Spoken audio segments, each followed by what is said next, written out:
Code start होता है। युनजी लुयान को एनर्जी कोड देने लगती है, मगर उसके लिए उसे अपनी हेयर पिन का इस्तेमाल करना पड़ता है कि सिर्फ हेयर पिन ही है जिससे वो अपने आप को खत्म भी कर सकती है और लुयान को एनर्जी कोड दे भी सकती है। यहाँ वो हेयर पिन अपने आप को मार लेती है।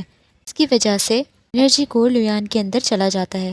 वो तो एनर्जी कोड लुयान के अंदर ट्रांसफर कर देती है, मगर उसकी हालत खराब होने लगती है। इसीलिए वो जिन को वहाँ बुला लेती है कि जूरंग के आने से पहले पहले तुम लुयान को यहाँ से लेकर चले जाओ।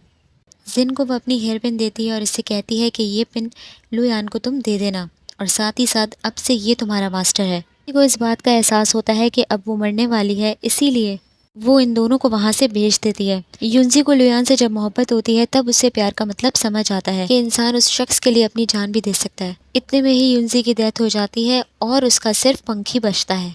लुयान बताता है कि जब उसे होश आता है तो जिन उसे सारी कहानी बता देता है कि युनजी ने उसे बचाने के लिए अपनी जिंदगी की कुर्बानी दी। इसीलिए लुयान उससे पूछता है कि क्या युनजी की रूह वापस नहीं आ सकती। तभी जिन ही उससे ये कहता है कि आपके पास एनर्जी कोर है, कि अगर आप दीवार के अंदर चले जाएं और आप अपने एनर्जी कोर से युनजी के पंख को एनर्जी दें तो 3000 साल के बाद उसकी रूह वापस आ सकती है। तभी हमें पता चलता है कि क्यों लुयान 3000 साल तक गायब था। लुयान के ये करने से काफ़ी नुकसानात भी हो सकते हैं, इससे काफ़ी डैमेज भी हो सकता है, मगर ये कुछ नहीं सोचता क्योंकि युनजी ने इसके लिए भी बहुत बड़ी कुर्बानी दी होती है। ये सारी कहानी सुनने के बाद दंगदंग कहती है कि अगर तुम्हारी जगह मैं भी होती तो शायद यही करती। दंगदंग उससे पूछती है कि जो बर्ड मैंने खाई थी वो युनजी की रूह ही थी जो कि तुमने इतने सालों से बनाने की कोशिश की। दंगदंग उससे कहती है कि अगर तुम्हें युनजी की स्पिरिट मेरे अंदर से लेनी है तो तुम ले सकते हो, मगर प्लीज़ तुम मुझे मत मारना। तभी ही वो युनजी को पैरालाइज कर देता है। कि इतने में ही लुयान दंगदंग के अंदर से युनजी की मेमोरीज निकालने लगता है, क्योंकि उसने उस किताब के अंदर पढ़ा था कि हर रूह हर चीज़ एक्सपीरियंस करती है। इसीलिए वो सोचता है कि अगर दंगदंग युनजी ही है तो युनजी की मेमोरीज में सब पता चल जाएगा। दंगदंग उसकी बातें सुनकर हैरान हो रही होती है कि आखिर ये बोल क्या रहा है। डेफिनेटली दंगदंग ही हूँ। में ही लुयान जब युनजी की मेमोरीज देखता है तो उसमें लुयान और युनजी की सारी मेमोरीज होती हैं। लुयान को भी नहीं मालूम होता युनजी की स्पिरिट जब वापस आएगी तो वो कौन सा रूप लेगी। युनजी की मेमोरीज में पता चल जाता है कि वो बच्ची का रूप लेती है।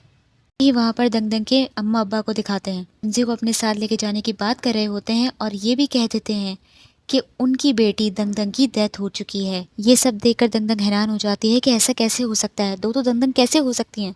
मगर लुयान को सब समझ आ जाता है कि दंगदंग ही युनजी है और इतने में ही युनजी का पिन चमकने लगता है। यहाँ तक कि दंगदंग के माथे पर युनजी का साइन भी आ जाता है और उसका पंख और एनर्जी कोड दोनों ही एक दूसरे के साथ मर्ज हो जाते हैं।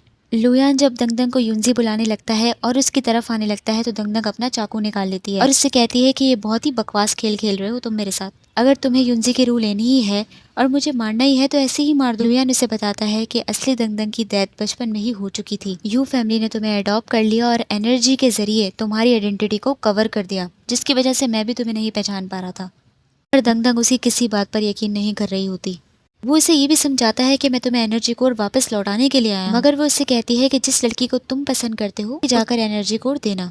मगर लुयान उससे कहता है कि जिस लड़की को मैं पसंद करता हूँ वो तुम हो, क्योंकि तुम ही युनजी हो। मगर दंगदंग को इसकी किसी बात पर भरोसा नहीं हो रहा होता और वो इससे कहती है कि जो तुमने मुझे दिखाया है वो तुमने बनाया भी तो हो सकता है, और जाने लगती है। मगर लुयान उसे रोकता है और इससे कहता है कि मैं जानता हूँ कि तुम्हारे लिए ये सब कुछ एक्सेप्ट करना इतनी जल्दी मुश्किल है, इसलिए मैं तुम्हारा वेट करूंगा जब तक कि तुम्हारी पूरी रूह मुकम्मल नहीं हो जाती। वो उससे कहता है कि अगर तुम्हें मेरी बातों पर भरोसा नहीं हो रहा है तो तुम अपने फादर से भी कंफर्म कर सकती हो, मगर इन दिनों प्लीज मुझे तुम्हें प्रोटेक्ट करने दो, चाहे वो सीक्रेटली ही क्यों ना हो। दंगदंग उसे साफ इनकार करके वहां से चली जाती है। अब जब लुयान को पता चलता है कि वो युनजी है तो अब वो उसके पीछे आने लगता है और इससे कहता है कि इतनी रात को तुम कहाँ जा रही हो। लुयान कहता है कि तुम अच्छी तरीके से जानती हो कि अब तक कितने लोगों ने तुम पर अटैक किया है, तुम्हारे कितने दुश्मन हैं, इसीलिए मुझे तुम्हें प्रोटेक्ट करने दो। दंगदंग उससे कहती है कि कोई भी मेरे लिए इतना खतरनाक नहीं है जितने कि तुम हो, इसलिए बेहतर है कि तुम ही मुझसे दूर रहो। तभी लुयान उससे कहता है सिर्फ ये हेयर पिन ही है जो कि मुझे मार सकती है, क्योंकि युनजी को भी इस हेयर पिन ने ही मारा था। लुयान कहता है कि अगर तुम्हें जरा सा भी मुझ पर शक हो या कभी भी डाउट हो तो तुम मुझे इससे मार सकती हो। उसे सबूत के तौर पर दिखाने के लिए अपना हाथ भी काट लेता है और कहता है कि तुम अच्छी तरीके से जानती हो कि मेरे जख्म खुद ही भर जाते हैं, मगर इस हेयर पिन की वजह से मेरा जख्म नहीं भर रहा है। और इस हेयर पिन की एक और खासियत बताता है कि तुम इसके ज़रिए मुझे कभी भी आवाज़ देकर बुला सकती हो, मैं तुरंत पहुंच जाऊंगा। जब ही ये मिस्टीरियस मार्केट में भी इसकी मदद के लिए पहुंच गया था तो दंगदंग उससे वो हेयर पिन ले लेती है और उसे साफ कहती है कि कुछ गलत फहमी पालने की ज़रूरत नहीं है, अभी भी मैंने तुम्हें माफ़ नहीं किया है। वो तो बस ये स्प्लिट कनाल वालों से अकेले नहीं लड़ सकती, इसी वजह से लुयान से कह देती है कि तुम मुझे प्रोटेक्ट कर सकते हो, क्योंकि इसे अपने फादर को भी ढूंढना होता है। लुयान उससे 1000 बुक देता है कि शायद तुम्हें इसमें अपने फादर का कुछ पता चल सके। दंगदंग उसे कहती है कि तुम मुझे फॉलो कर सकते हो, मगर मेरी एक कंडीशन है, तुम मुझे दूर से ही प्रोटेक्ट करोगे, मेरे पास रहकर नहीं। तो वो उसकी कंडीशन फ़ौरन मान जाता है। दंगदंग उसकी चोट के लिए उसे अपना कपड़ा देती है, तो अब लुयान की खुशी का कोई जवाब नहीं होता। दूसरी तरफ पता चलता है जूरंग जो बटरफ्लाई भिजवा रहा था वो और कोई नहीं, वो यही लड़की थी। वो बताती है कि लुयान बहुत पावरफुल है, उसने दंगदंग को मेरे मैजिक से बचा लिया और उन सबको वहाँ से ले गया, मगर जूरंग अभी भी बाज नहीं आ रहा होता और उसने लुयान के लिए एक नया ट्रैप योंगडू में रखा होता है। साथ ही साथ वो लड़की जूरंग को बताती है कि मैंने अपनी कुछ एनर्जी दंगदंग पर छोड़ दी थी और उसकी एनर्जी बिल्कुल युनजी की एनर्जी से मिलती है। जूरंग ये बात सुनकर हैरान हो जाता है और तब जूरंग को समझ आता है कि क्यों लुयान दंगदंग के पीछे है। तो लुयान से बदला लेने के लिए उसका टारगेट दंगदंग बन जाती है। दूसरी तरफ जिन उन सब कस्टमर्स को वो दवाई खिला देता है जिसकी वजह से वो ठीक हो जाते हैं और दहाई और बेजी को उस मिस्टीरियस मार्केट से ये जिन लेकर आता है।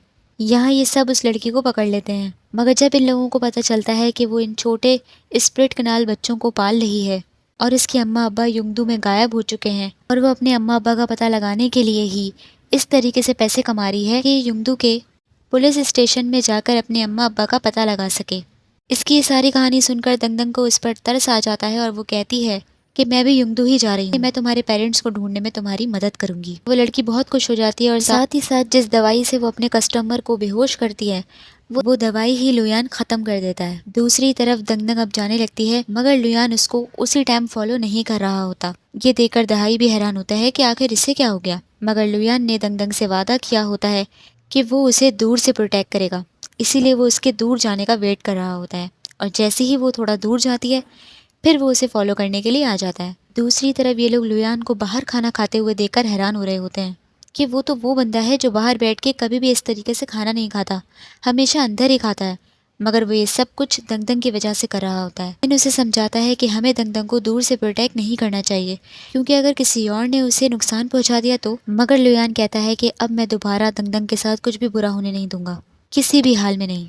दूसरी तरफ दंगदंग लुयान की वही बातें सोचने लगती है कि और उसे डाउट होता है कि कहीं वो युनजी तो नहीं, और लुयान एज यूजुअल पहले से ही उसके घर के सामने खड़ा होता है उसे प्रोटेक्ट करने के लिए। इतने में ही दहाई जब दंगदंग के पास आता है और लुयान ने उससे जो भी कहा होता है कि वो स्प्लिट कनाल की रानी है, युनजी है, सारी बातें दहाई को बता देती है। दहाई उसकी सारी कहानी सुनने के बाद ज़ोर ज़ोर से हंसने लग जाता है और उसका काफ़ी मजाक उड़ाता है और वो दंगदंग को समझाने लगता है कि तुम युनजी कैसे हो सकती हो, क्योंकि अगर तुम स्प्लिट कनाल से होती तो तुम्हारे पास पावर्स भी होती, तुम अभी उड़ रही होती, मगर ऐसा तो कुछ भी नहीं है। दंगदंग अभी भी थोड़ी डाउटफुल होती है, इसीलिए वो कहता है कि तुम अपने फादर का वेट करो, अब जो भी सच है वो तुम्हारे फादर ही जानते हैं। इतने में ही दहाई को लुयान बाहर खड़ा हुआ नजर आता है, तो वो दंगदंग को बुलाकर उसे दिखाता है। दंगदंग जब लुयान को बाहर खड़ा हुआ देखती है तो फौरन खिड़कियां बंद कर देती है और वार्न करती है कि ये बातें मैंने सिर्फ तुम्हें बताई हैं, किसी और को मत बताना। दूसरे ही दिन दंगदंग दहाई को जोर से लात मारती है, क्योंकि उसने बेजी को उसकी सारे सीक्रेट्स बता दिए होते हैं और सारी कहानी बता दी होती है।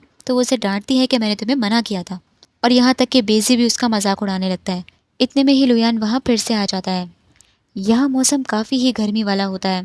दंगदंग सोचती है कि काश अभी मौसम अच्छा हो जाए और बारिश हो जाए। लुयान इसकी ये बात सुन लेता है और फौरन अपने मैजिक के जरिए मौसम ही तब्दील कर देता है और बारिश कर देता है। दंगदंग ये देखकर हैरान होती है और इन लोगों को अम्ब्रेला की जरूरत पड़ती है, मगर अम्ब्रेला तो ये लोग होटल में छोड़कर आ गए होते हैं। लुयान उनकी ये बात भी सुन लेता है और अपनी मैजिक के जरिए उनकी अम्ब्रेला भी वहाँ ले आता है।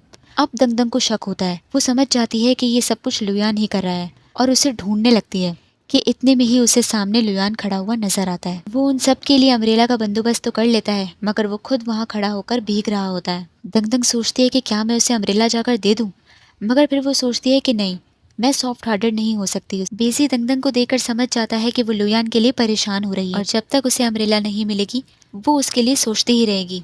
इसीलिए वो कहता है कि वो खुद जाकर उसे अम्ब्रेला देकर आता है, मगर दंगदंग उसे चुप कराती है और उससे कहती है कि कहीं जाने की कोई जरूरत नहीं है, और खुद दूसरी तरफ मुँह कर खड़ी हो जाती है। मगर लुयान वहाँ भीगता रहता है और यही एपिसोड खत्म हो जाता है। तो आप लोग मुझे बताइए आप लोगों को एपिसोड कैसी लगी। गाइस प्लीज़ लाइक कीजिए और सब्सक्राइब भी ज़रूर कीजिए। कमेंट करके बताइए कि आपको आज की एपिसोड कैसी लगी। Thank you so much.